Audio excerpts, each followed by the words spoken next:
Pros fãs de Godzilla que tem que lidar com esses filmes da Warner, ano sim, ano não, quase, tá aí um verdadeiro filme de Godzilla, Godzilla Minus One, um dos melhores filmes do ano, com certeza.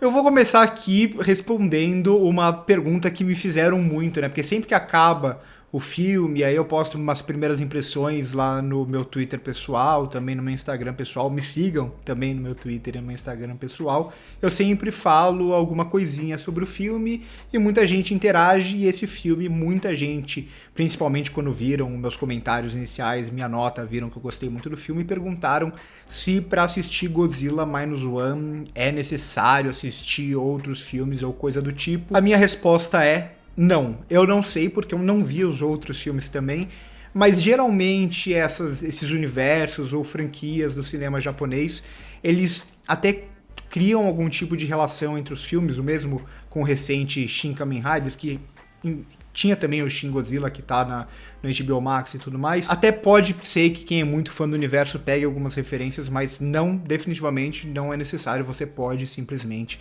assistir a esse filme do Yamazaki, que é muito curioso, que é um diretor que ele não só fez animações, mas os filmes mais conhecidos dele são animações, e isso pode até se refletir um pouco em como ele lida bem com a computação gráfica nesse filme, que é um filme extremamente barato se comparado com os padrões hollywoodianos, que não tem tanto um apego por ser tão realista, mas que tudo é muito bem feito aqui.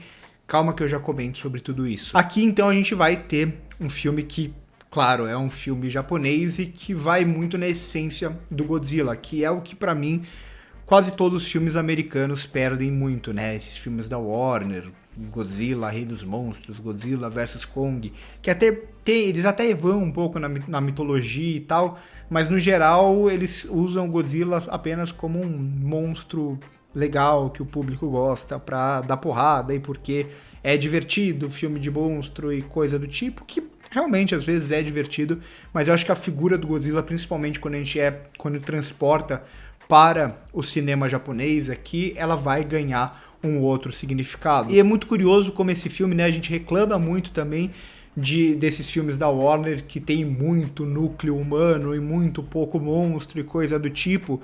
Aqui a dinâmica ela não vai ser tão diferente nesse sentido. A gente vai ter um núcleo dramático humano, até bastante melodramático, envolvendo esse protagonista e todas as pessoas que passam pelo caminho dele e coisa do tipo.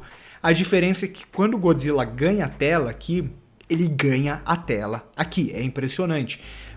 Toda a dimensão dele, toda essa máquina de destruição que ele se transforma, o tamanho, o quão indestrutível ele é. Então é quase como se a gente estivesse presenciando um deus, um ser mitológico saindo do mar e tendo todo esse poder de destruir e de tomar o que ele quiser. E aí entra muito da relação com o protagonista. Esse pra mim é um filme que funciona bem, porque o Godzilla ele só ganha esse peso, não só pela imagem em si, que o Yamazaki cria tudo muito bem, mas numa relação direta com esse protagonista que também só existe e funciona bem dramaticamente por causa do Godzilla.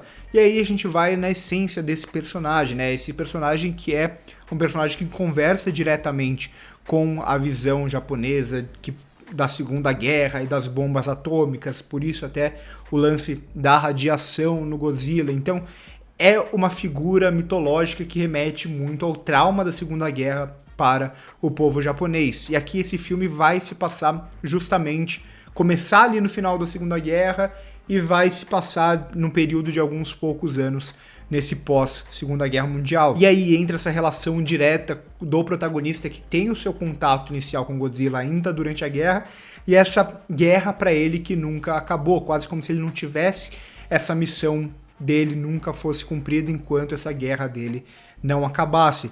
E aí entra a figura do Godzilla quase como essa oposição a ele. Só que ao mesmo tempo ele não consegue, obviamente, lutar com o Godzilla. Então resta a esse protagonista o papel apenas quase sempre de testemunhar. É quase como se ele não conseguisse fugir.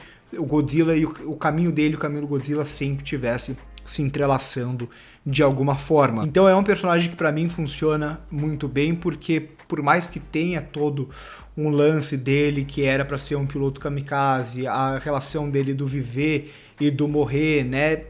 Apesar de tudo isso, para mim o que funciona melhor de toda essa questão dramática do filme é justamente porque ela está intrinsecamente ligada com Godzilla. Mesmo quando o Godzilla não está presente em tela daquela forma destruidora e deslumbrante, que é algo que a Yamazaki consegue fazer muito bem aqui, de criar caos, de criar destruição, de criar perda e ao mesmo tempo criar um fascínio muito grande, tudo isso ao mesmo tempo. Mesmo quando isso não está em tela, o personagem ele vai ter uma ligação emocional e vai tomar decisões que sempre vão estar de alguma forma relacionadas com o se aproximar do Godzilla e tentar destruí-lo, ou o fugir do Godzilla de alguma forma. Então ele fica quase que nesse limbo, né? Ele é o personagem que não conseguiu morrer, mas não consegue seguir adiante. Ele vive essa guerra interna o tempo todo. E o Yamazaki, como é muito comum no cinema japonês, não tem medo de ir fundo aqui no melodrama. É um cinema muito mais exagerado, que eu acho que casa muito bem com toda essa proposta grandiosa do filme. E como eu disse, em relação ao Godzilla em si, quase como se essa figura que cresce em tela, por mais que ele não apareça tanto assim em tempo do filme, a sua presença é sentida. Primeiro de tudo porque não tem esse lance de precisamos esconder o Godzilla, ou não tem esse lance de Hollywood que parece que todo filme de monstro gigante a gente quase não consegue ver ele porque tudo é extremamente esfumaçado, ou está chovendo e coisa do tipo. Aqui não, aqui a gente vê o Godzilla, ele domina mesmo a tela com todo o tamanho dele e tudo que ele é capaz de fazer, com direito até de uma manipulação, digamos, dramática do Yamazaki, que a gente acaba nem sentindo porque a gente está tão envolto em tudo aquilo. É quase como se a gente fosse convidado para testemunhar aquele Deus diante de nós e tudo mais. Então vai ter uma manipulação, por exemplo, que ele faz com o som o tempo inteiro, né? Muitas vezes de tirar o som e antecipar cada novo impacto do Godzilla. É impressionante. Godzilla Minus One para mim é um dos melhores filmes do ano e é um domínio total aqui do Yamazaki. É quase como, não diria que um retorno do Godzilla para casa, porque o cinema japonês continuou fazendo filmes de Godzilla desde sempre, mas queira ou não, pelo investimento da Warner e tal, acaba voltando a atenção quase sempre para Hollywood. E aqui a gente vê quando você tem um domínio do personagem, quando o personagem ganha um significado que não é só pra gente debater sobre o Godzilla, mas até como ele aparece em tela ganha um significado e um potencial dramático diferente. Não é só porque o Godzilla é um monstro gigante e é legal filmes de monstro gigante, por mais que isso seja legal e continua sendo legal aqui, mas acaba sendo muito mais do que isso. Ele ganha um significado novo, o protagonista ganha um significado novo e os dois só funcionam porque eles meio que coexistem nesse mundo. Godzilla Minus One é um filmaço, se você puder, assista no cinema. Então por hoje é isso, curte o vídeo se gostou, se inscreve no canal se não é inscrito, passa no primeiro comentário fixado para ver as nossas outras redes sociais. Por hoje é isso e corta.